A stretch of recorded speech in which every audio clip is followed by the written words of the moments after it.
Welcome to the FF Face-Off, where fantasy football is debated.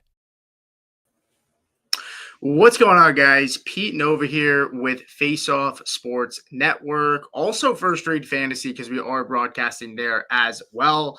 I am joined by my co-host Matt from the FF Mediators, and today we're going to do a redraft mock draft. It's August 1st, so we figured let's start the month off with a redraft mock draft because it is draft season, right? We're refining and sharpening those skills to get people prepared, right, for their actual drafts. The good thing is we have 12 owners in this draft, all real live people who, this is going to be a very solid draft, right? Hopefully no auto drafts. That doesn't always happen, but we can't predict the future. But let's get into this thing, Matt. How we feeling? We feeling like we're in a good mood. It's Friday, right? It's Friday. We're fresh off the first preseason game. Chargers look like the best team in the NFL, so there's no better time than right now to jump into some redraft action, man. Absolutely. So I'm gonna go ahead and share my screen. And just to remind anybody that's watching, we are going to give away a premium membership to our Discord for free for 2 months to one lucky person at the end of this. If you stay in here, we'll go ahead and give that away. So appreciate everybody tuning in, and let's get this thing rolling. So let me hit the start button here. I'm a little discombobulated, guys, because I am not in my normal dojo today, but I'm going to go ahead and start the draft off. I'm at the 108 spot, and Matt, you're at the 104. Matt, just go ahead and mute your draft page. Let's make sure we don't have any sound as well. Oh, yeah. Good call. No worries. Cool. So we got Matt Tate in here as well. He's I bet sometimes. Ooh, let me mute my iPad. Yeah, go ahead and mute yours, Pete. I got my people, please. That's from my iPad. Shit, man.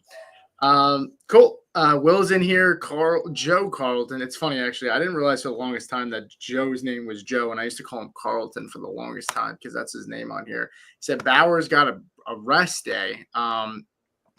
Yeah, I guess you got to protect those premium assets. When you're the best tight end in football, I don't care what year it is, you get to do what you want, man.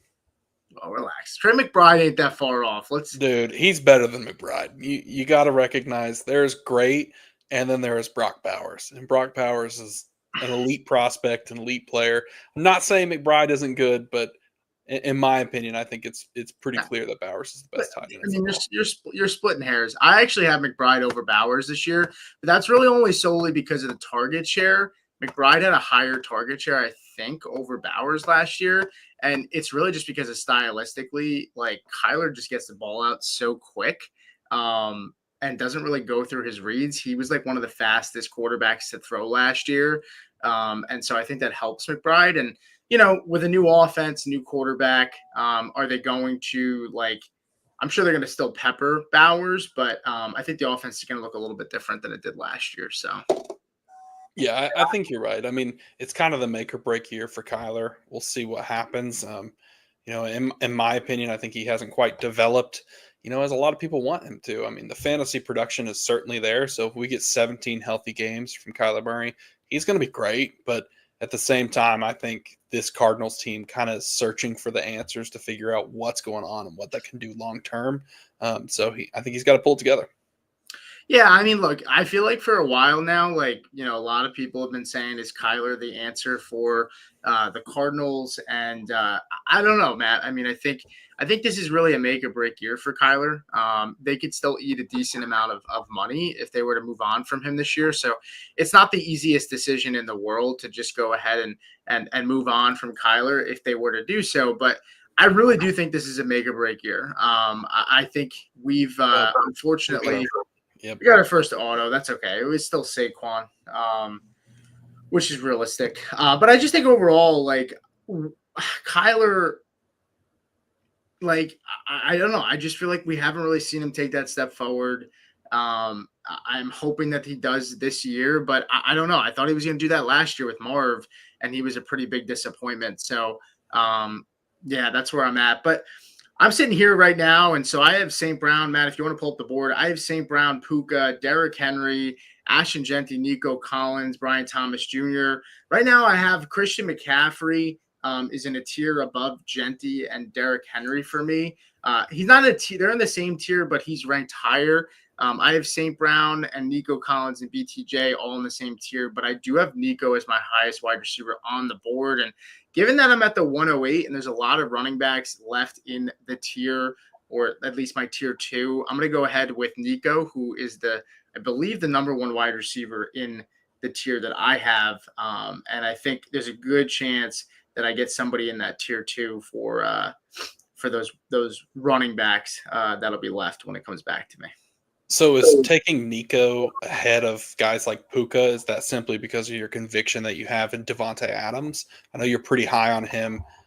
Personally, I was a little shocked. I thought you might go Puka, maybe Amon-Ra there. But to go to Nico, I mean, I like the pick. I think he's going to be great this season, but kind of shocked me. Yeah, I have. So I actually I'm looking at my rankings right now. I have Puka a spot ahead of Nico.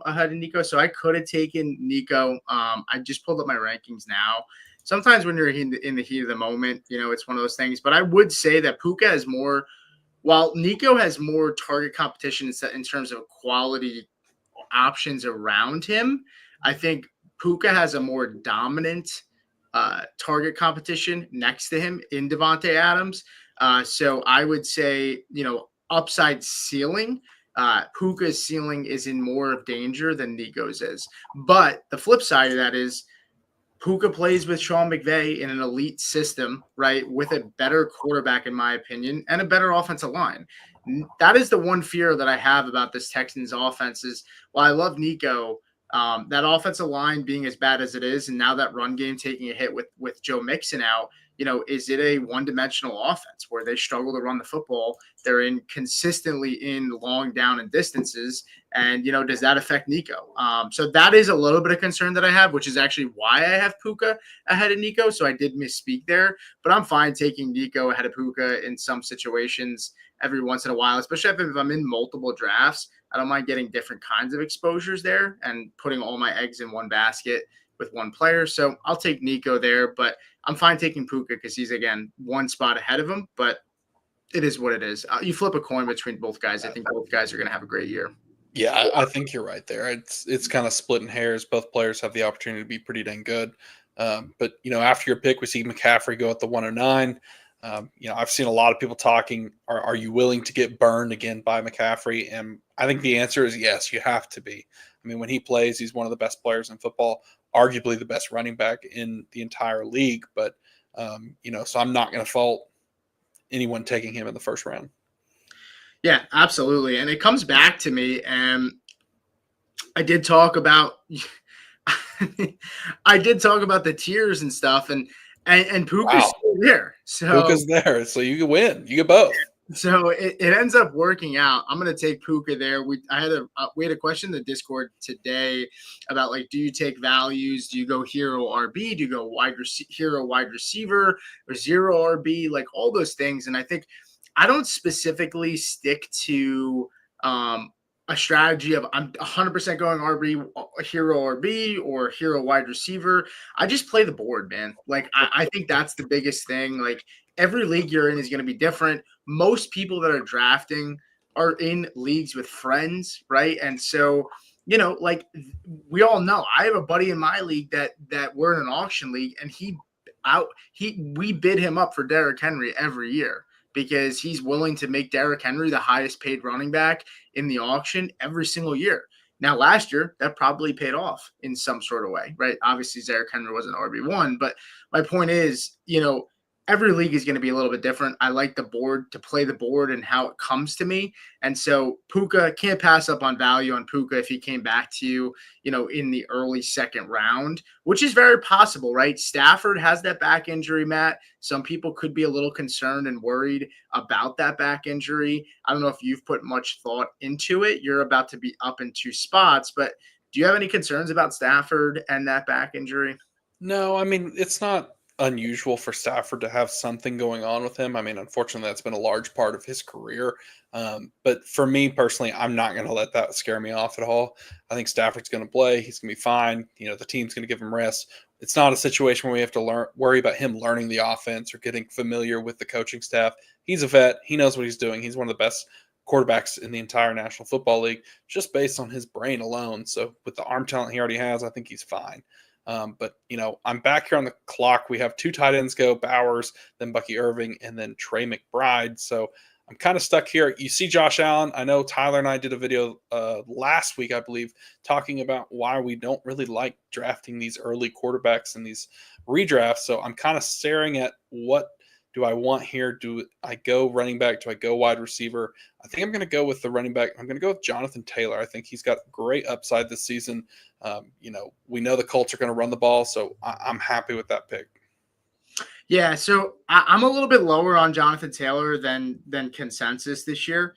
I actually I did my rankings. I dug really deep last night into them. I tried to get them all out for the Discord, and honestly, I have Taylor at 13, Matt. I thought it was crazy when I sat there. 13. Dude, I finished the rankings and he was at 13, but like when I sat there and rationalized with it, like I'd rather have Bucky.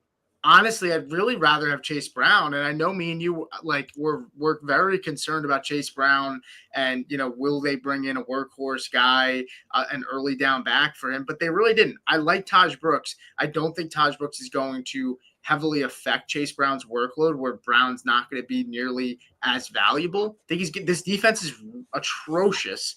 So I think that Chase Brown's going to be good and he's going to catch a lot of passes. On top of that, I think the guy that I can make an argument for is Josh Jacobs and maybe Omarion Hampton, who I actually had to get over JT. I know that's bullish, but I think they're in better systems, better offensive lines, better offenses, as where, you know, Jonathan Taylor is in an offense where it looks like Anthony Richardson's getting steamed up right now. He's getting hyped. He looks like he's playing better in practice, but until those joint practices start, like, I'm not that high on it. And Jonathan Taylor consistently misses games every year. And outside of that playoff run last year, Matt, he was like outside of the top 20, I believe, in points per game for the running back position. So he doesn't catch a lot of passes either. I think he's a guy that's going to need to get, you know, double-digit touchdowns and somewhere around like 12 to 1,300 yards to pay off for where he's getting drafted right now. Yeah, I mean, I get it. I think there are other running backs that have higher upside than Jonathan Taylor. I do think he's a safe play at this position. Yeah. You know, you mentioned Chase Brown. We see him go at the 302. Totally with you. I'm bullish on him this season. And it's funny because I've probably been the most critical about him out of anyone in our group for the last year and a half. But I will give you some pushback. I don't think that it's safe to say he's got a lock on the entire role. Now, don't get me wrong. I think he's the starter. He's going to have the workload. But at the same time, we just saw them move on from Zach Moss. We saw last year this team constantly try and have a running mate with Chase Brown. And I think Taj Brooks is going to step into that. I'm not saying it's going to be a 50-50 timeshare, but I am saying don't expect him to have, you know, somewhere between 20% of the opportunities maybe in that backfield.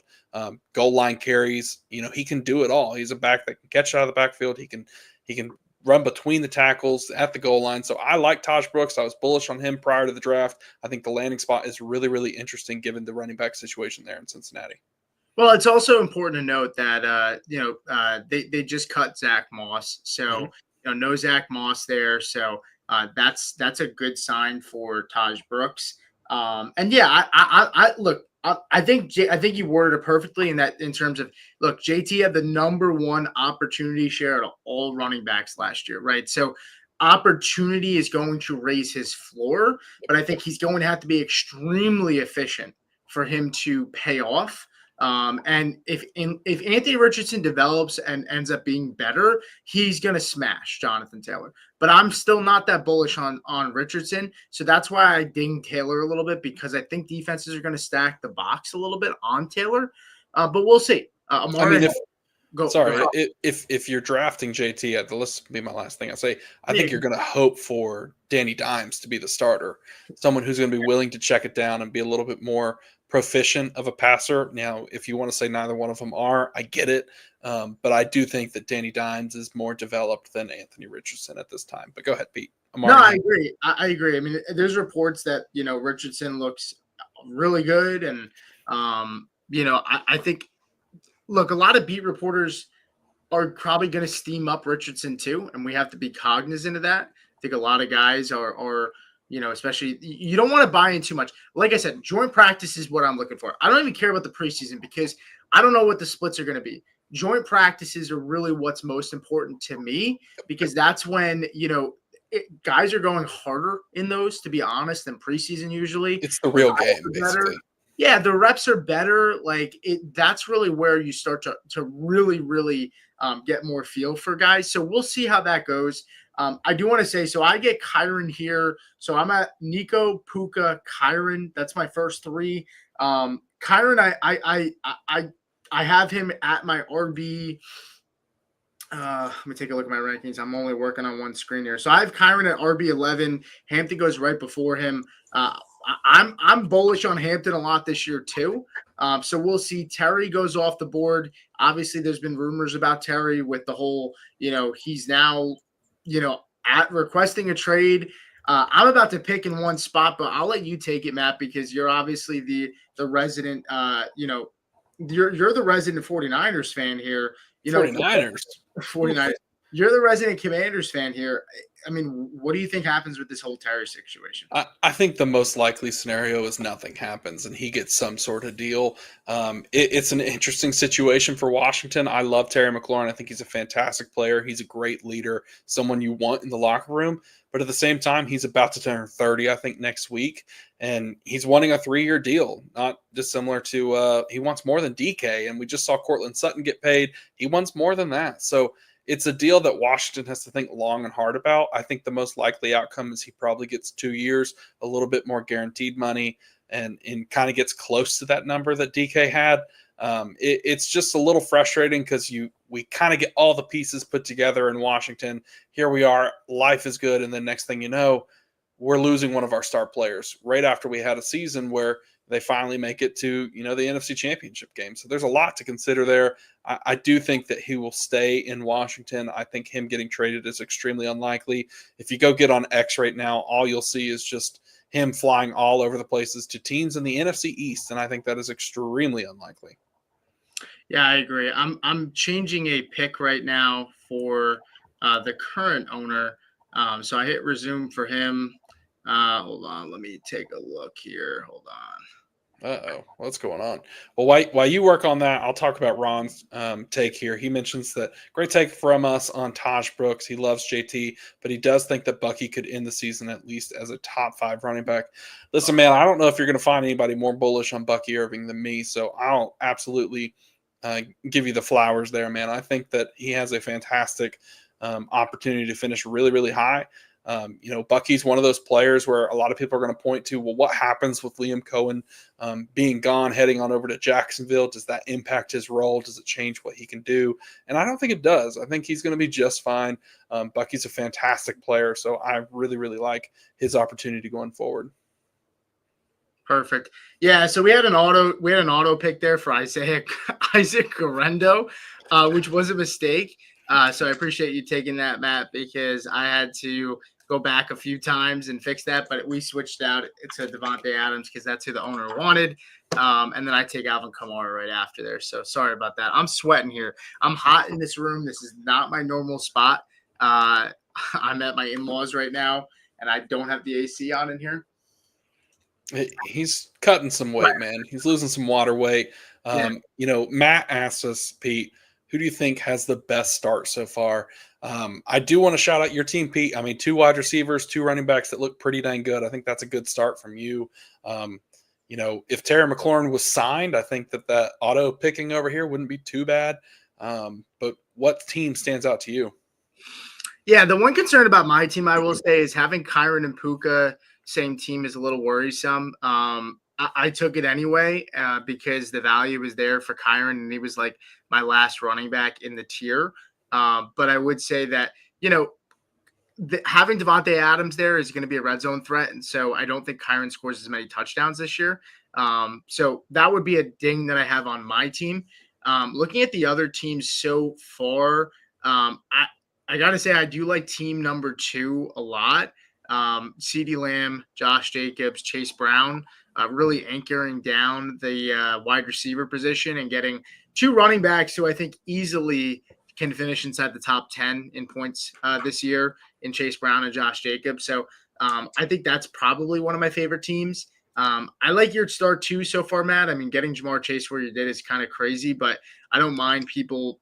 I think CeeDee Lamb has a real chance to finish as wide receiver 1 this year as well. So I don't think it's that crazy. But I think the funny thing is, team 2 took CeeDee over Jamar, and I'm still sitting here saying that I think that's probably my favorite team so far.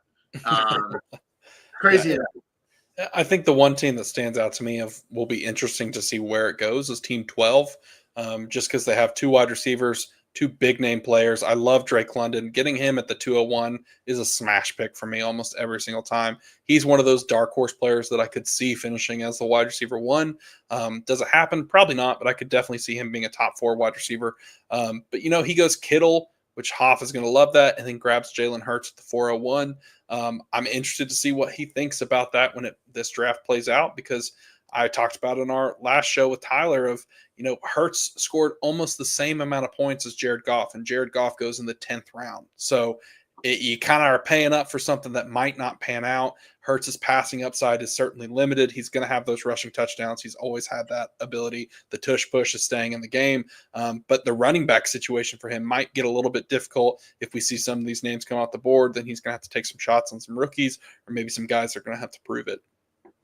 Yeah, I think it's more of the Jalen Hurts to Goff thing is more of a nod to Goff than it is a slight to Hurts, because Goff finished like way higher than people expected. And so, I mean, I think people got to remember Jared Goff has been like a top 10 quarterback the last like 2 years in fantasy, which you wouldn't really expect. So I think Goff regression is probably inevitable. I have Hurts as my quarterback 4, which isn't really saying much. Most people probably do. But yeah, I think it is kind of crazy when you sit there and really think about it, that a running quarterback like Hurts, barely finished ahead of Goff. But that's why I say that I punt the quarterback position, because once you miss the elite quarterbacks, right, you miss the Josh Allens, the Jaden Daniels, Lamar Jackson. Those are the elite of the elite, right? Those 3 are in one tier for me. Then Burrow and Hurts are in another tier, and then there's a decent tier after that. Like, the points per game difference is not that drastic, Matt, right? And so that's why I don't take quarterback as high if I miss out on those guys. And if you're taking Allen, Daniels, and Lamar, you really have to have a savvy draft, in my opinion, after, because you're really going to short yourself a player at wide receiver or running back, right? Where I feel like a lot of times when I do draft an elite quarterback or tight end early, I find myself not loving my draft later on, because I'm sitting there thinking, fuck, man, like outside of my wide receiver 1, like I don't really have like a real wide receiver 2, or I don't have a real true wide receiver 1. It's like a fringe wide receiver 1 or a fringe running back 1, Yeah, it's this situation right here. I have Jamar Chase. Do I take Burrow right here? You get that stack. It's kind of one of those elite stacks, but I'm not a huge fan of that. I think that Burrow's production can get, 80 to 90% of that way cheaper, where I add a player right now that's going to be way better than someone else's wide receiver 3, or maybe their flex. So I think this is the opportunity for me to take advantage of the positions that are going to be kind of drying up sooner. And then I'll figure out the quarterback position later, because we've got a ton of availability. There's going to be a lot of guys that are, drafted in the 10th to 15th round, or even undrafted, that are going to be starting quarterbacks that you can play right now. Yeah, absolutely. And I actually wanted to know, Devonta Smith, I think I read today, Devonta hasn't practiced at all yet, which was news to me until I read it today. I had no idea that he wasn't practicing. I guess he's dealing with some sort of back injury, Matt. Yeah, it's a back injury. Yeah, which is kind of interesting. I mean, it's something to monitor. I mean, if Devonta Smith was to miss time, and I'm not going to overreact to Devonta yet, but if Devonta was to miss some time, that would be pretty interesting. I mean, I mean, AJ Brown, you'd have to expect to really get a nice bump up. And Ted McMillan goes right ahead of my spot, which is kind of crazy because I have Ted inside the top 20 this year, Matt. So I know that's crazy, but I did it all last night and I sat there and I felt good about it. I was like, you know what? I said this feels right, man. It's a bet on Bryce Young. It sure as hell is. It sure as fuck is. I'm gonna go RJ Harvey here. Just because my running backs, I have Kyron, I have Kamara. Kyron has the threat of regressing touchdowns wise. Plus, I have him stacked with Puka. And then you also have Kamara with the age. But I think if Kamara stays healthy, the upside's there. And I'm pretty set at wide receiver pretty well, Nico and Puka. So I'll hit the running back position just to kind of safeguard myself. Judkins here in sleeper ADP, interestingly enough, is going off the board at 70 right now. And that's pretty high. That's inside the top 25 running backs. And in other formats like Best Ball, which, is a lot of up-to-date ADPs. Now, it's a little bit different in Best Ball, Matt, because you start 3 wide receivers and it's tournament-based, so people go for more upside. But I've seen Judkins fall as late as 130 in Best Ball. Right now in sleeper ADP, he's going to pick 70. And so that's interesting. I mean, the ADPs are really fuck with people's heads. I was talking about this with somebody today because every Isaac Guerrero goes again. No fucking way. How did he do that again? I have no idea. No, I know you fucking hear me right now, dude. No, you hear me. You're in the chat right now. Is he trolling us right now? How the fuck did you do that? Who do you want, Will? Who do you want? I'll put the player there right now. Type it in the sleeper chat. I hear you. I see your message. Tell me who you want, Will. Well, we've got a question, but let's wait until we get this pick. So let's jump. We'll come back to your question there. But Matt says he kind of regrets going with taking Henderson over Tet. So, I mean, is that something that you're comfortable with, taking Tet at the 5-3, Pete? I know you mentioned he's top 20 wide receiver for you, but that's just rich for me. So, this is the guy that took Tet. Is this the guy that took Tet? No, the 3 spots said he wished he would have taken Tet over Travion Henderson. I like the Henderson pick personally. I think a lot of people are going to kind of fade him, and he might not be one that comes on strong right away. But I do think long-term Henderson's going to be a great player. So I would much rather have Travion Henderson than Ted McMillan on my roster. Yeah. So ironically, I have Travion Henderson at 19 and Tet at 18 this year. But I would prefer Travion Henderson because Travion Henderson's in my tier 5, Matt. And Ted McMillan is in my tier 4. So that's the way I look at it is give me Henderson, who is in a tier that I think, it starts to things start to thin out, right? So I want to hit that running back position because when it comes back to me, maybe there's a chance that a wide receiver in tier 5 is still there or tier 4 wide receivers are still there. It's a bigger tier for me at wide receiver where there's a lot of variance at the wide receiver position.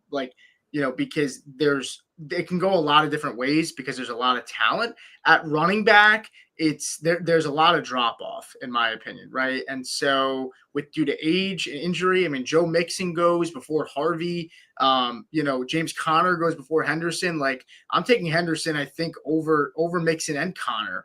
And Conner's a little bit closer for me, but age and injury concern. So I'm fine taking Henderson over Tet in this situation because of where I have them in my tiers, which is I have Henderson one spot at 19, Tet at 18, but Tet's in tier 4, Henderson's in tier 5. So if I'm making sense here, it's more or less the fact that even though Henderson's lower in my overall rankings at the position for running back compared to wide receiver, he's also in a lower tier. And so the tier is going to start thinning out, is my opinion. The guys don't have as much upside at running back still that are left as opposed to wide receiver, who a lot of those guys still have middle teens upside, in my opinion. So that's kind of where I'm at. Well, do you want to jump to this question or do you want to make your pick first? Yeah, you can go ahead. You could roll with it. All right, so what's up, guys? I've been doing a lot of mock drafts. PPR, I've been getting the first, second round combo of Puka and Brown or Henry and London which one do you like better? Personally, I absolutely love the Henry London combo. You've got the chance to get the running back one and Derrick Henry, and like I said before, you have the chance of getting a guy that I think could be a dark horse for the wide receiver one, or at least be a top 5 wide receiver in Drake London. So I love that combo. It's what I did in our last draft, so I'm a big fan of that. Yeah, I'm sitting here taking my pick here first, so you can keep rolling because I'm a Sure. little stumped here. Pete's looking to see if he can draft Garindo, so that way we can avoid another auto. So I don't blame him there. But I do think that if you are going to go with that Puka Brown stack, it's not a bad stack at all. It's going to be just about consistency for me, and I think both Henry and London have a higher upside and equal consistency, in my opinion. AJ Brown is certainly a great player, but I do think that he was wide receiver 20 last year. Obviously, he missed 5 games. He meant Chase Brown. Do what? I'm sorry. He meant Chase Brown. Oh, Chase Brown. Yeah, he just sent the message and said he meant to say Chase Brown. Oh, okay. Sorry.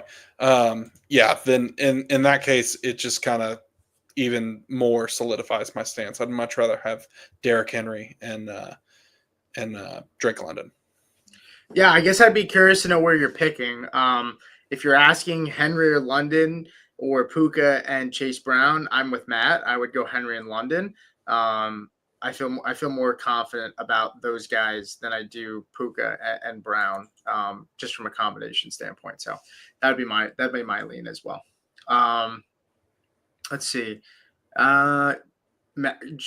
Chris is here. Joe's here. Joe said, I am in a NFFV high stakes slow draft, and Tet went at the beginning at the 4th round.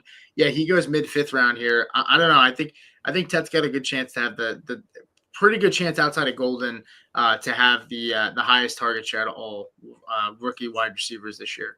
So I'm bullish on Tet. I don't know. I know Matt's not as high on him as I am this year, maybe. But I don't know. The signs feel really good about Tet, and then Matt can tell you it's not because a little bit of the hype that's been going around with Tet, where he's making some good plays, and there's been some videos of him making one-handers and stuff. Like, I've been pretty high on Tet. I like the combination of Canales. I made the connection the other day with Chev, where we were kind of breaking down the coaching trees, and David Canales worked in Seattle for 10 plus years with Pete Carroll, with Pete Carroll's son. Pete Carroll's son was the OC at Arizona while Tet was there for his first 2 seasons. It's not crazy to think that maybe Pete Carroll's son, I'm sure David Canales had some sort of conversation with Pete Carroll's son about Tet. And, a lot of coaches are going to hype up their own guys. So I wouldn't be surprised if, he hyped him up. But I think he probably got some good inside information. They believe in the guy. I'm pretty high on him. Canales was I believe he was the passing game coordinator. The first year he was the passing game coordinator for Seattle was DK Metcalf's best year of his career. That was that sophomore season. And then he went over to Tampa Bay, and Mike Evans had a great year before Canales left. And then Canales now comes over here. So he likes to feature that X wide receiver. I think he fits, Bryce Young really, really well. And there's not a lot of competition there, right? There's a lot of name recognition. Hunter Renfrow, Jalen Coker, Xavier Legette, right? Like Adam Thielen. But just because of name recognition doesn't mean a room is crowded, right? I think we get lost in that because we hear names and we know the names. We think, oh, there's a lot of fucking mouths to feed over there. It's a lot of mouths to feed if you're drafting Adam Thielen, Coker, or Legette, or Hunter Renfrow. It's not a lot of mouths to feed, in my opinion, for Tet McMillan, who I think is going to be fed in this offense. So I like him. I think top 20. I think he's going where Marv should have went last year, and I was a sucker that drafted Marv high last year too. But I'm actually taking Tet over Marv this year. Wow.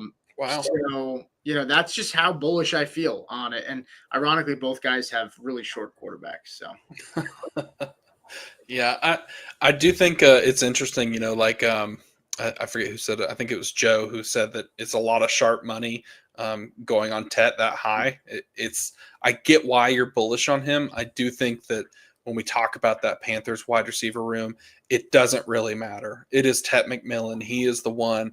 Obviously, Thielen will get some short yardage work. Xavier Legette, I'm not concerned about at all. I mean, we saw what he can do, and personally, I wasn't that impressed with it. Yeah. I thought the draft capital was interesting, but the production out of South Carolina, not exactly something you wanted to see. Kind of came on late. The athleticism hasn't transferred, not quite as much. Can he be a solid wide receiver? Maybe, but I don't think he can carry a workload or be a guy that carries a team. Tet McMillan was brought in for that reason. I mean, they drafted him extremely high. But in my opinion, the biggest question mark is just Bryce Young. That is the bet you're making. But I do want to give a second here for us to transition, Pete. The 704, I go Rome Odunze. Rome has absolutely been lighting up training camp so far. I really think that he's one of those players that's kind of shooting up boards. There's a lot to sit back and look of what's going on in Chicago. I mean, you're reading some things where Caleb Williams looks like the worst quarterback of all time, and you're reading some stuff that says he's the best quarterback. So I don't know, but what I do know is the plays I've seen, Rome has looked really, really good. You listen to Ben Johnson talk and that offensive staff too. They've talked about multiple times how if there's a one-on-one matchup, Rome Odunze is going to win it. They truly believe that he can be a guy. I think he's going to overtake DJ Moore and kind of become the wide receiver one of this team. I really like his outlook. I love the cost you're getting him at. So big-time playmaker for me. I love getting him in the 7th round. I'm high on Rome too. I'm avoiding Chris Godwin at all costs. He goes right behind Rome. I'm in on Ricky Pearsall slightly over Rome. I'm in Ricky Pearsall over Debo, Jerry, but I'm also Rome over Debo and Jerry as well.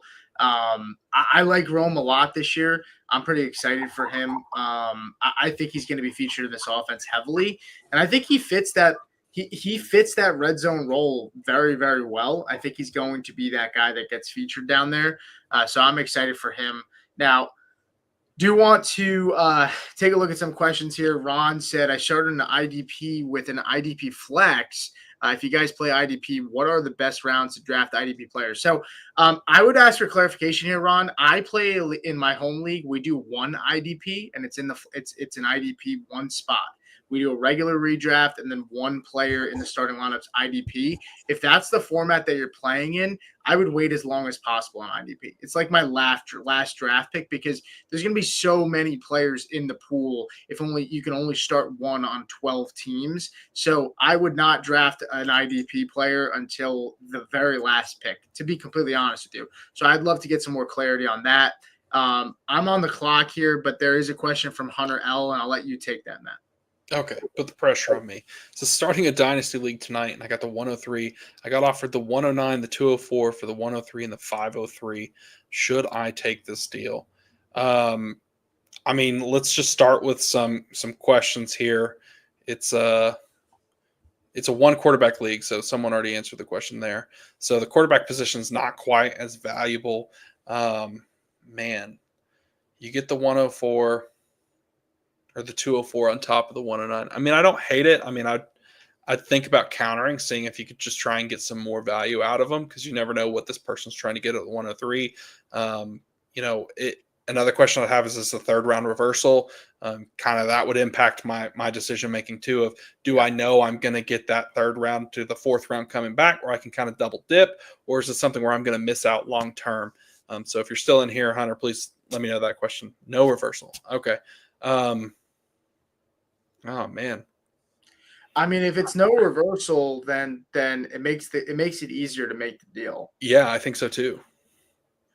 You're picking up a free 204 at the 109. You're still going to get a phenomenal player, and at the 204, you're giving yourself a chance to get another skill player in round 2 on top of getting your quarterback. Right? I'm okay with it. Right? You're giving up the 503, but like. It starts to even at the 503, there's good players there, but like you're starting to change. It's not even the same stratosphere of like the first 2 rounds. Yeah. That's a good move for me. I don't think you're giving up too much. And I think getting the 204 back is really, really strong value to move back 6 spots. I would take the deal, to be completely honest with you, especially with it not being a reversal. And I just have to say it because if Coach were here, this is what he would be saying. If you're going to take this deal, see if you can just squeeze out a third. Ask for that 2026 third round pick. See if you can get a little bit more, because you will not believe how often people are like, oh, I'll just take that third. And the next thing you know, that third can turn into something that you use to go buy a vet when you need a spot start.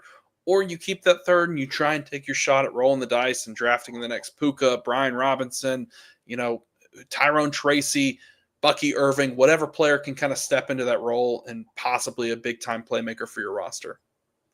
Yeah. So I'm kind of with Matt there. I do want to get back to Ron's question. He said it's 2 IDP plus a flex. So if you're telling me you just have to start 2 IDPs and then you can flex a IDP or a skill player? That would be one thing I'd want to know too, just to get more context here, because even if it's only two, and if you're saying one flex, I'm assuming it could be any defender, and then you need one linebacker, one DB. I think either way, it's only 3 defensive players. I think I'm still waiting pretty long on the defensive positions, because defense is like relievers in baseball. Like, it's so volatile year over year. You're going to find linebackers on shitty teams that step up because the defensive line is not great, and they're kind of playing cleanup and they're getting a lot of tackles. Like, there's no reason, in my opinion, unless you're filling out a really, really heavy lineup for defenders. Like, I'm still probably waiting. Maybe once you get to like the 10th round, then you can start kind of chipping away at some really, really big players like a Kyle Hamilton, or a Max Crosby. And I would say target the D line first. Straight IDP flex any defender. Yeah, I would. And if it's linebacker DB, that flex should be a defensive lineman. Or an edge defender. And so I would go for Max Crosby. There's a lot of good edge defenders and those kind of guys that you can get. So, yeah. I don't have much to add on the IDP side, but I do like the way you're breaking that down, Pete. I think Joe said it best. Context matters when we're talking about IDP leagues and, what the setup is. Again, I don't have a ton of experience with it, but I do know when you're kind of breaking it down, you got to think about it a lot more than, a traditional fantasy lineup. Yeah, absolutely. So getting to our draft, and keep the questions coming, guys, if you have other questions. There was a question up here that I forgot. It was from Rohit. I'm going to pull this real quick, but before we answer this, I want to take a knowledge of the draft board. And then we're about halfway through this draft, guys. What we're going to do at the end of this is we're going to do a duck race. We're going to broadcast it. Everybody that's in the live chat, if you're in the draft and you want to be entered into this, make sure it's known. Once this draft closes out, I'm going to start breaking down my favorite team. Matt's going to start getting the duck race ready, right? So he's just going to enter whoever comments that they're still here and they want to be entered. If you win the duck race, you'll be given 2 weeks or 2 months of our Discord premium for free. So you get all access to our dynasty rankings, our trade analysis as well. So you get one-on-one advice with us where we'll give you in-depth analysis, right? You'll have more access to us. You get, all of those dynasty tiers as well. My full redraft rankings are out there as well. So you'll get access to that, all 200. You can even print out the Google sheet that I created and take it to your draft, which is pretty cool. You can even use that same with your dynasty league if you decide that you want to draft and you want to use it. So a lot of value there. So we're going to give that away at the end to somebody that is here. And we appreciate everybody tuning in.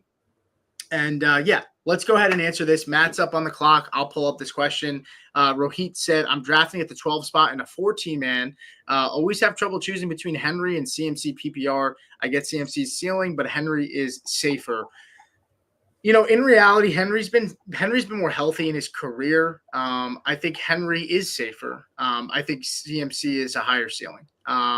That's really at the end of the day my thoughts there. You're in a 14-man, so you need ceiling to win a 14-man, right? Like at the end of the day, there's less talented players on the board. There's less upside. There's less weak winning players, right? And so I'm going for upside in a 14-man. I'll take the risk. I'll take CMC over Henry in a 14-man. I'm still taking CMC in most places, but just to give you my mindset there, like in a 14-man, you're going for as much ceiling as possible. While Henry has a very strong ceiling, CMC's ceiling, we've seen this guy be the best RB in fantasy for a good amount of years. And that receiving upside is very hard to ignore. And Derrick Henry's also older than CMC. Keep that in mind too. I think he's 2 years older. So I would take CMC, especially in a 14-man league. If he falls to you at the 12 spot, if he does, I mean, that would be great. If you can get CMC at the 12 spot, that's like finding money in your pocket, in my opinion. Yeah, I totally agree. I mean, if you step back and look at it, like you said, Derrick Henry's 2 years older than CMC, so it's not really like the age the issue. It's the injury history with CMC. And as we said before, and you just said again, Pete, when he plays, he is just different than everyone else. He's a guy that can go out there and average 20 points a game. I mean, he's got 2 seasons where he was the running back 1, 2 seasons where he was the running back 2. Derrick Henry has never finished higher than the running back 3. I'm not saying Derrick Henry's bad. I mean, we're splitting hairs, but like you said, in a 14-team league, you need the upside. You need the ability to go get the guy to win the week, and I think Christian McCaffrey is that. And when we step back and look at the situation in San Francisco, I think it only adds to that. I mean, we're seeing all these injuries to the wide receiver core, all sorts of issues. Who's going to catch the ball? What's going to happen there?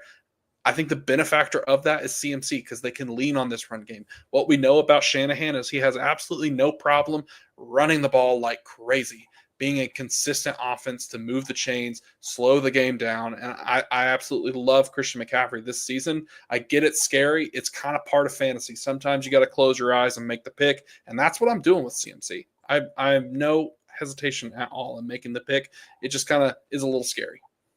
Yeah, it's gonna be scary, but at the 14 spot, I look at it kind of like a tournament based style in best ball. Like, yeah, you got to swing for upside. There's less depth. Go draft Isaac Guerrero. Get yourself some insurance if you feel that way, and call it a day. But I feel pretty good about it.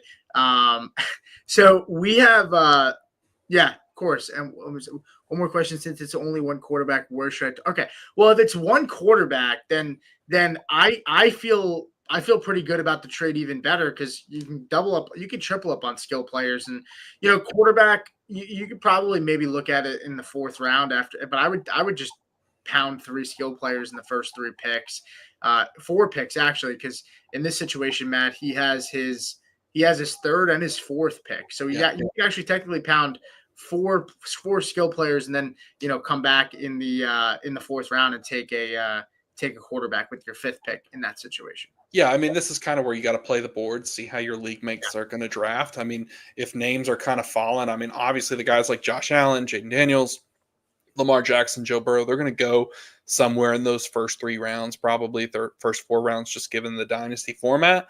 But there's names out there you can get that are going to be cheaper. Justin Herbert, Trevor Lawrence, and I'm comfortable with those guys being my quarterback. And you can get a second one later on to kind of supplement that, and maybe a Bo Nix to kind of add some more depth to your quarterback room while also giving you stability at the position. Yeah, no, absolutely. I'm good with that. Scott said, I'm ready to get off work and get to work on some beer. I had a couple beers before I came on here, so I'm probably a little bit of a head start on you. But appreciate you popping in, Scott. And Zach said the one spot really sucks. I'd rather be in the 1 spot than in the middle this year. I love the turn. A lot of value on the turn, in my opinion. The middle kind of sucks this year because it's just a lot of gray. There's not a lot of clear cut, tier breaks in the middle of the draft in the first 2 rounds, whereas at the back of the first and in the front of the first, there's a decent amount of a tier gap, in my opinion. Yeah, give me the 110 through the 112. I think that's the sweet spot this year, at least in my mock drafts I've ran so far. This is the first time I've been within the top 4 picks, and I absolutely hate it. Yeah. So if you are here, we've had an influx of a lot of people on First Read Fantasy watching us on YouTube right now. We have a good amount over there. We also have a good amount of people over here on Face Off Sports Network. Eventually, probably next week, we're trying to transition because we're coming back to Face Off, guys. We're still going to keep First Read Fantasy alive. So we're going to do some different stuff, maybe some film breakdown there, just a little bit more different targeted content there. And then Face Off's going to be our main channel going forward again. So just keep that in mind if you are here and you're watching on First Read Fantasy and you like watching us, on a daily basis, or, when we go live.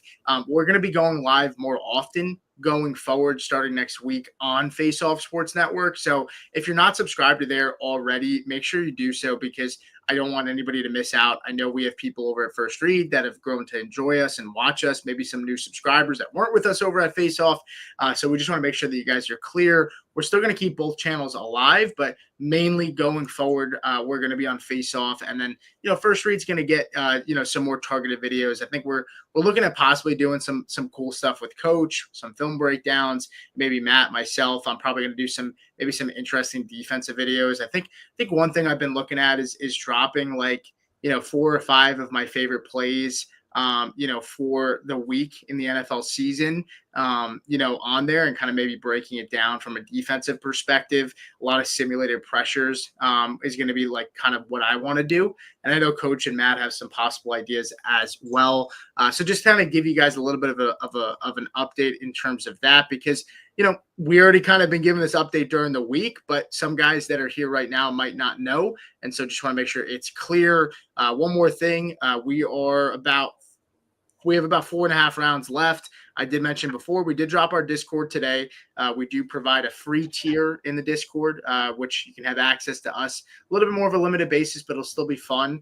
We have 2 other tiers at $7.99 and then $16.99 that provide our dynasty rankings with tiers, more in-depth analysis, a lot of stuff there. We're going to go ahead and give away 2 months for free at the end of this stream. So once this draft closes out, I'm going to go ahead and probably go over my favorite team and maybe my team that I don't like or didn't love their process. And Matt's going to go ahead and enter in the duck race for the winner of the 2 weeks or 2 months free premium service on Discord.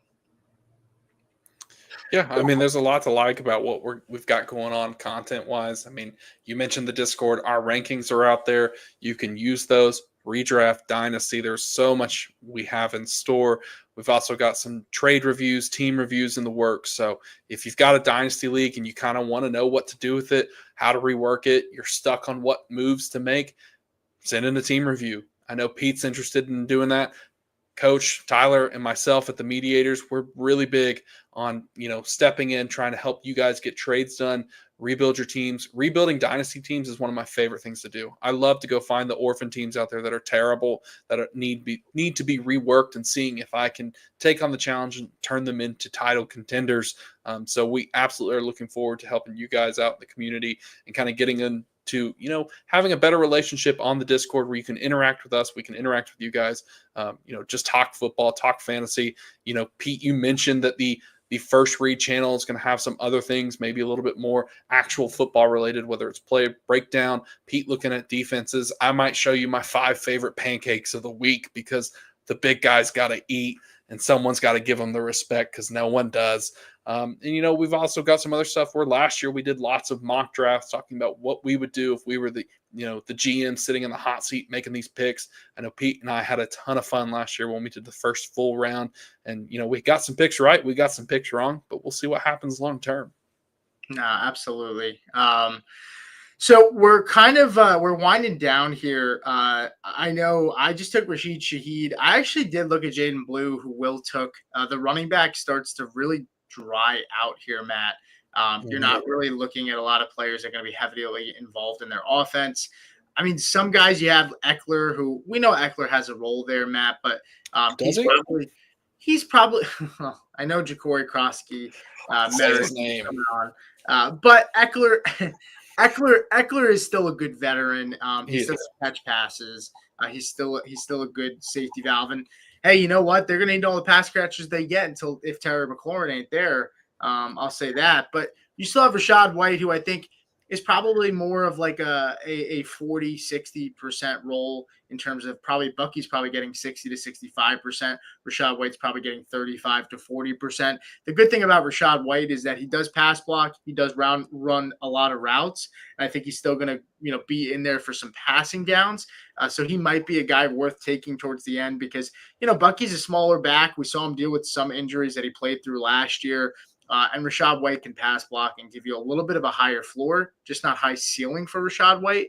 But when you start to get to this part of the draft, it's kind of like what's your angle, right? Are you going for a Jarquez Hunter if you really think that, Hunter could step in as the starting back in a really good offense if Kyron goes down? Are you looking for a guy that has standalone value that doesn't need an injury to be valuable, maybe like a Rashad White or possibly a Tootin or a Rico Dowdle who, are kind of there. We know Rashad White's going to have a role. We know Dowdle, Tootin may have a role, but might not be startable towards the end of the season. So we'll see. But we're kind of at a tough spot with the running backs. I got to take more depth here. I need a running back in this room. My running backs right now are Kyron, Alvin Kamara, Tony Pollard, and RJ Harvey. So I've got some injury-prone guys in Kamara and Pollard, but I do have Harvey and Kyron Williams. I'm still going to take another running back here. I'm going to swing for upside. I'm going to go ahead and take Tootin. I'm not necessarily a huge believer. I'm not in love with Tootin this year. I think he might be a guy that halfway through the season you might have to drop because you're sitting there thinking to yourself, I got bye weeks coming up. I got injuries, and this guy's not involved yet.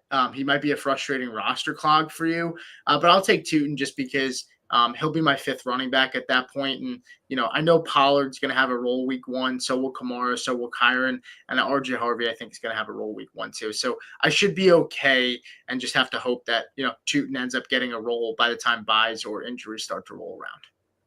Yeah, I like Bashal Tootin. I mean, he's one of those players, like you said, you're probably going to know pretty early of what you need to do with him, whether you can drop him and move on. But he's someone that's in that situation where he could easily be the running back 1. Maybe he beats out Etienne, beats out Tank Bigsby, or he could be the running back 3. So there's a lot of variables there. I do think Bashal Tootin will be used long term. I think it speaks a lot that this ownership and this new GM regime went and paid the price for him. I mean, they spent, what was it, a 3rd round pick on him? Or no, it was the 1st of the 4th round. I'm sorry. Is that significant capital? No, not necessarily, but it is interesting enough given the fact that we've already seen this team kind of split the workload between Tank Bigsby and Travis Etienne, and they're just searching for someone to step up. I mean, both of them have kind of underperformed. Etienne started stronger at the beginning. Last year didn't play as well. Last year, Tank Bigsby was great, but to start off his career, he didn't play that well. So both players have kind of been inconsistent. Maybe Bashal Tootin steps up and takes advantage of the opportunity there. Yeah, no, I'm with you. I mean, Tank Bigsby so far in camp, he's been getting a lot of like the first down runs or the first runs of 11 on 11s. And so look, I think with Bigsby's going to be a guy that can be a flex play. I don't think he's ever going to be your RB2 this season. And I could be wrong about that, but there's too many mouths to feed. I don't think he's going to be a big guy in the receiving game. And he's going to be a little touchdown dependent, right? He's going to have to be extremely efficient behind a bad offensive line. So I think that's my concern with Bigsby, Matt, is that, bad offensive line, right? And has 2 other guys around him that are going to take the receiving work. Right. So he's not going to catch a ton of passes. He's going to be touchdown dependent and yardage dependent. Right. And he's behind an offensive line that might not give him a lot of room to work. And so that's my concern with Bigsby, is the fact that like he's going to have to be uber efficient behind that offensive line. Jonathan Taylor-esque. Now, I say that tongue in cheek because we're not expecting him to be, and he doesn't have to be Jonathan Taylor to pay off. But my point is, Jonathan Taylor is at least behind a good offensive line. This is Bigsby, who's similar, who doesn't catch a lot of passes. He's actually worse when it comes to catching the football, a lot worse. And you're looking at a guy who's behind a way worse offensive line who has guys around him that are going to eat into the workload. Jonathan Taylor, opportunity share, number 1 in the NFL. Bigsby, I mean, what is he going to get this year, Matt? Maybe a 40% opportunity share if he is that RB1 on early downs. And then, Tootin and Etienne are splitting the 60%, 30-30, but they're getting the receiving work. Like, I just think that I'd rather take a shot on Etienne or Tootin based on the offensive line, the scheme, and based on their skill sets. Yeah, I'm with you there. If I'm drafting one of these guys, it's going to be Etienne. I think just given the capital, the name value, he has the best chance to be the guy.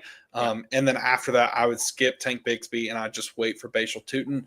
the thing you have to mention about Bashal Tutin, fastest 40 of all the running backs at the combine. The dude is electric. It shows up on tape too. If you go back and watch him at Virginia Tech, very explosive, very good in space, has the ability to make people miss. He's got a track background, so you like to see that in some of a running back. So he's someone, I knew that pick was coming, by the way. I almost took him just so you couldn't, and I wish I would have.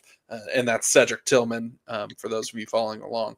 But yeah, I like Bashal Tutin. You know, you're drafting him in the 12th round. It is what it is, man. Yeah, I'm with you. I think so. When I start to get to the end of this draft, Matt, and just the end of many drafts, I'm not really looking for receivers as much for my last few picks here. A lot of receivers, there's going to be weekly flex play receivers out there on waivers. Because the thing with receivers is you're going to find it easier to pick up a receiver to start in your flex on a weekly basis than you are a running back, right? If you need running back help. And so at the running back position, there's a lot of upside. We've seen a lot of young guys step up and play, well in their rookie season. When you look at the guys that are left on the board, you have a guy like Roshan Johnson who might get that early down work. He's not the guy I'm targeting here. I'm looking at DJ Giddens. I'm looking at Ja'Cory Krosky-Merritt. Those are the two guys that I would want the most that are available right now. And then it's probably Taj Brooks and Woody Marks for me, just on their situations alone. I love DJ Giddens because for me, I look at DJ Giddens, and I'm going to take him here anyway. I'll put my money where my mouth is. But I like DJ Giddens because he's not going to get any work. We know that. He's not going to get much work at all if Jonathan Taylor's healthy. But Jonathan Taylor's missed over 4 games like the last 3 seasons, right? He's only had 1 season fully healthy. He's good to miss 4 games at minimum. And so DJ Giddens will step, in my opinion, he's going to be the RB2. I think he's going to step into a workhorse workload if there is a chance that Taylor misses any time, which he has in the past. And you're going to get, some RB2 upside, maybe high-end RB2 upside with DJ Giddens if he is the starter when Taylor subsequently misses games, which he's been known to do so. So I'll take DJ Giddens, understanding, look, at the end of the day, he's not going to give you any value unless Taylor's injured. But at the end of your drafts here, if you can hold on to him and not drop him if your team stays healthy, I'm okay rostering Giddens. And that's kind of how I feel with Taj Brooks, who you just took. And honestly, I kind of feel the same way about Ja'Cory Krosky-Merritt. But the difference with Merritt is Merritt might have some standalone value, possibly, right, if he is the real deal. There is a possibility for him to get standalone value and beat out an Austin Eckler. Hell, even beat out Brian Robinson Jr., who I think is better than people think, but he is what he is. He's a grinder, right? He's not going to flash a ton of upside, Matt, but I think Merritt has a chance to have standalone value where Giddens might be a guy you end up dropping halfway through the season because you deal with some injuries and you get some buys, right? But I'm fine taking DJ Giddens and just hoping that my team stays healthy because we're at the last 2 picks. The last 2 picks on your roster, you have to be flexible in my head, Matt, of being okay to drop them in season, right? You can't be married to those picks. So I'll take DJ Giddens off of that. And you actually lose out on Ja'Cory Krosky-Merritt. Maybe I'm going to take it next because he goes right after you. Yeah, I mean, you mentioned a lot of running backs that I love, and I've talked about so much ad nauseum this offseason. Giddens, Taj Brooks, Ja'Cory Krosky-Merritt. Those are guys that I'm taking shots on. It might pan out to nothing, but I do think there's an opportunity for one of these guys somewhere. If we're talking about the draft strategy, I mean, I took 5 wide receivers pretty early. 5 of my first 7 picks were wide receivers, and I haven't taken another one since. But those are guys that I believe in. So I think I'm pretty set that position. Like you said, if I need a flex start due to buys, maybe an injury or something comes up, I can pick someone up off waivers. Getting those running backs is much harder. I have 2 staple starters, and then the rest are kind of just – I don't know. It's a hope and a prayer sometimes. So I've got to find some opportunities. Ordinarily, I'm not someone that says draft your handcuff. I took Zach Charbonnet here. It kind of limits your upside. But at these later rounds, I love drafting someone else's handcuff. You mentioned DJ Giddens because Jonathan Taylor's always hurt. We've got Taj Brooks if Chase Brown gets banged up.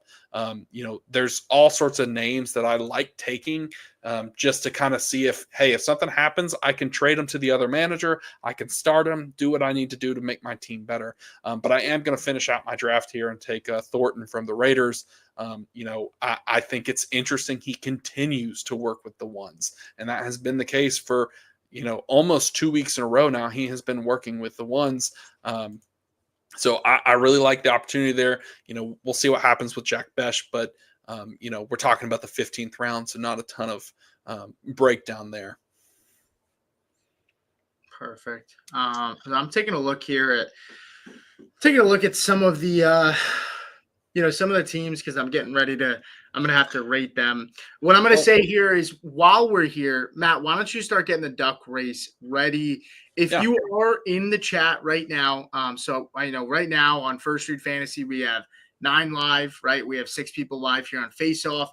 If you are here, you're interested in being entered, we do appreciate you. We're giving away 2 months for free in our Discord premium channels, right? That's going to have all of our dynasty rankings plus tiers, right? You'll have all access to us, as well as in-depth trade analysis and all that good stuff that we've already talked about today.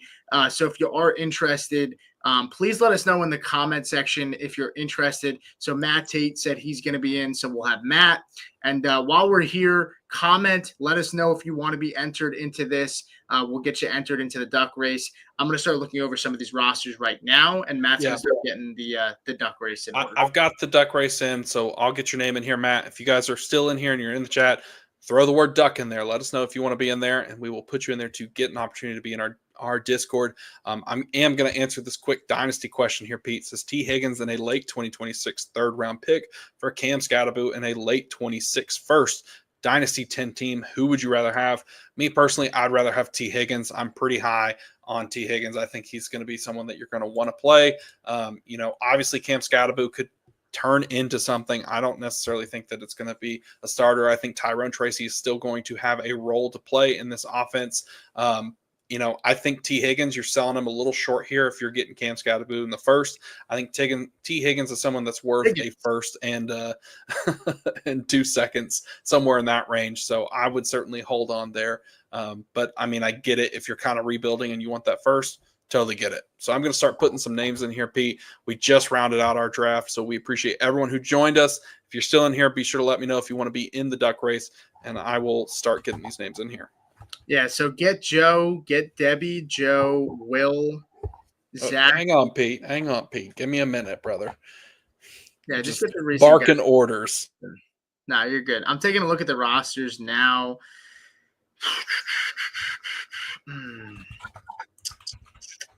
Let's take a look. So I'm looking here at some of these. I kind of like I bet sometimes. They have Gibbs, Trevion Henderson, Tyreek, T. Higgins, David Njoku, Rashee Rice, Brock Purdy. I think that's a nice draft. Not my favorite, but it's one of the better ones. I like your draft, Matt. You get Kenneth Walker and Taylor. My concern is really more of those are 2 guys that we have seen have injury risk, and then you have Caleb there too, who we're banking on the upside. But there is a lot of upside in that room. Shockers team, I don't really love the team that gets Jaden Daniels and Saquon.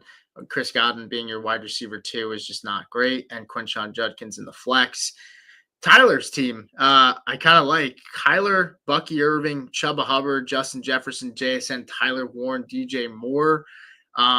Starting lineup is really, really good here for Tyler. He gets Aaron Jones and Caleb Johnson, who, if Aaron Jones stays healthy, Caleb Johnson and Jones should get a very solid workload. I don't love Jalen McMillan at the end, but that's okay. He gets Rachaad White, Trey Harris. I'm not super high on Trey Harris this year. Looks like Keenan Allen might sign, and they have some other guys over there. Quentin Johnson's still going to be involved, but I think right now Tyler looks like, so far, at least my favorite starting lineup. Let me see. Let me take a look at Will's lineup here. I like Will's lineup. Travis Hunter being your flex play. You don't have to start him as your number 2 wide receiver. He gets Adams, AJ Brown. He has McCaffrey at RB1. And he has Olave, Shakir. He gets McCaffrey's handcuff with Garendo. High upside with Jaden Blue, Nick Chubb, Hollywood Brown, Justice Hill. A lot of running backs at the end. I like Will's team over Tyler. I will say that. So Will's team probably, I'd say that's probably an A for me. Tyler's more of an A minus. Let me take a look at the last two teams here. Be more like Moyes 88 in the I think that was the 112 spot, 111 spot. Mahomes, Derrick Henry, Devon A-Chain, Marvin, J-Mo are interesting. I think this has a chance to be a high upside team, but it has a lot of bust potential here. The wide receivers with Marvin, J-Mo, both those guys could be outside of the top 20 in points. Matt, would you agree? I'm sorry, say that one more time. I was finishing up this. J-Mo and Marv, would you say both of those guys have a chance to finish outside the top 20? Oh man, if those are my two starting wide receivers, I'm scared. I'll be honest. He's got Zay Flowers and Stephon Diggs, but I still don't think those guys either. I think Zay Flowers has upside to get inside the top 20. Diggs maybe like fringe top 20. He's got James Cook in the flex. I don't think he had to take James Cook at the 311 there. I think that was probably where he made a mistake. He took Henry and Devon A-Chain and James Cook, so 3 running backs to start. So I think he messed up there. Now, looking at the last spot, you talked about R. Bish, who went pretty high in terms of Brian Thomas, Drake London, George Kittle, Jalen Hurts, Jalen Waddle. Doesn't take a running back until round 6. He goes David Montgomery. Then he still goes wide receiver with Jacoby, Emeka Egbuka, Tajay Spears, Jerome Ford. That running back room is pitiful, and too much risk there. So I'm going to say Will's got the best team here. I'm going to read it off. It's Lamar Jackson, Christian McCaffrey, Isaiah Pacheco, A.J. Brown, Devontae Adams, Tucker Kraft. He's got Travis Hunter in the flex. He's got Chris Olave on the bench too with Khalil Shakir. Both of those guys could go into the flex if Travis Hunter, for whatever reason, doesn't start off hot.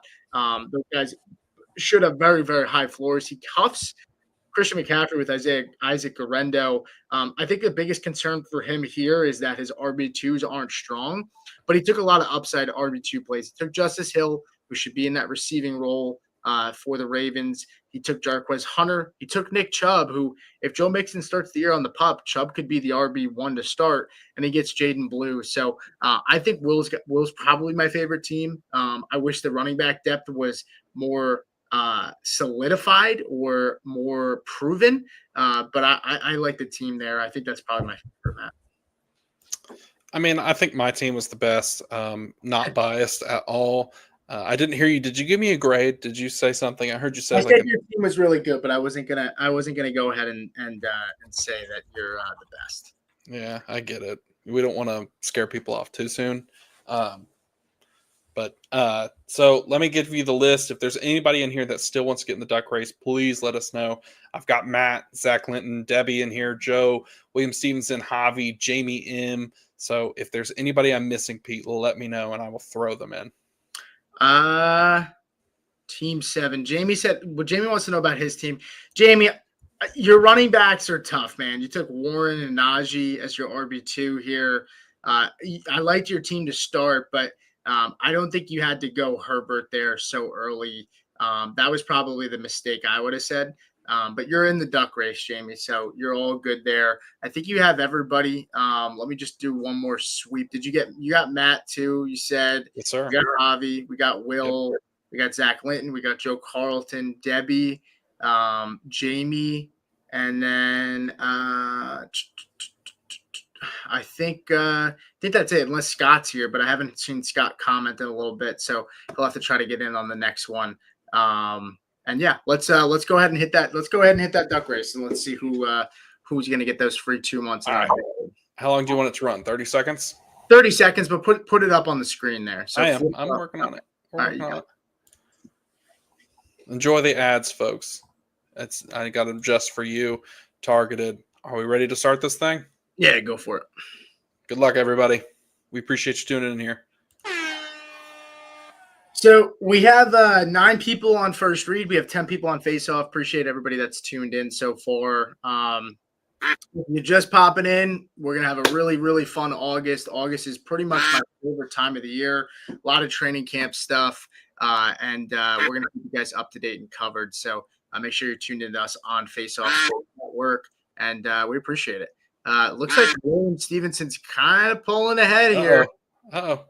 There it is, folks. William Stevenson gets it. All right, Will. So I will make sure Will gets that access. Will, you'll get the first 2 months for free. Appreciate everybody that's tuned in. Enjoy your weekend. If you guys aren't subscribed, make sure you do so. We have about 20 people watching on First Read as well as Face Off.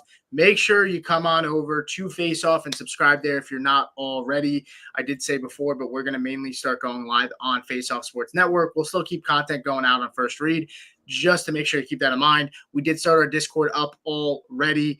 If you haven't already and you want to come into Discord, make sure you do so. Go ahead onto my Twitter at Supernova38 with 2 R's. If you are not already in there, Will wants to know who was second. Matt, can you pull up second? Let me see. Can I don't know if it'll tell me what the finishes were. Does Will want to run it again? Is Will looking to give that to somebody else? Is that what's going on, Will? Because we'll run the duck race one more time if you want to give that access to somebody else. So let me know what your thoughts are. Do you want it, Will, or do you want to double it and pass it to the next guy? Because we'll rerun it, Will. So. Yeah, I'll run it again. I mean, hang on. Let me get the screen back up here. If that's what we're doing. All right, he said pass it on. So rerun it. JT is here as well, but let's just rerun it with the guys that were in there already. And he said, I'm buying that baby anyway. Hey, we appreciate it, man. All right, are we ready to roll? Yeah, go for it. Good luck, everybody. Javi, you can get your duck going. Start blowing that sail. Let's get rolling. Yeah, I mean the Cam Scadaboo, Matt. I'm a little concerned because I'm super high on Scadaboo. I have a lot of exposure to him, and I love him this year. You drafted him in the draft, but I did. He did leave practice early today, so I want to see what the heck. Javi's making the push. Javi makes the push. It was meant to be. Javi gets the redemption. So, Javi, I'll hit you up on X to make sure I get you that premium access. I'll shoot that over to you probably tomorrow once we're done. And so I'll make sure to get that over to you tomorrow. Appreciate everybody joining. William, thank you so much for passing that on to Javi. Thank you, everybody that has tuned in. It's been a lot of fun. Next week's going to be even more fun. We have preseason games. Next Sunday, me, Matt, and Coach are going to break down everything you need to know about the preseason games, snap shares. We're going to go into just not even just fantasy. We're going to talk a lot of just real life football. It's going to be a lot of fun. We're going to do that next Sunday. And then during the week, you know me, I'm going to go live a couple times in the morning to go over some camp news. Matt and the mediators are going to go live on Wednesday like they usually do. And we'll probably get a best ball draft once or twice during the week. But thank you so much for watching, guys. And we'll see you guys next time. Welcome to the FF Face Off, where fantasy football is debated.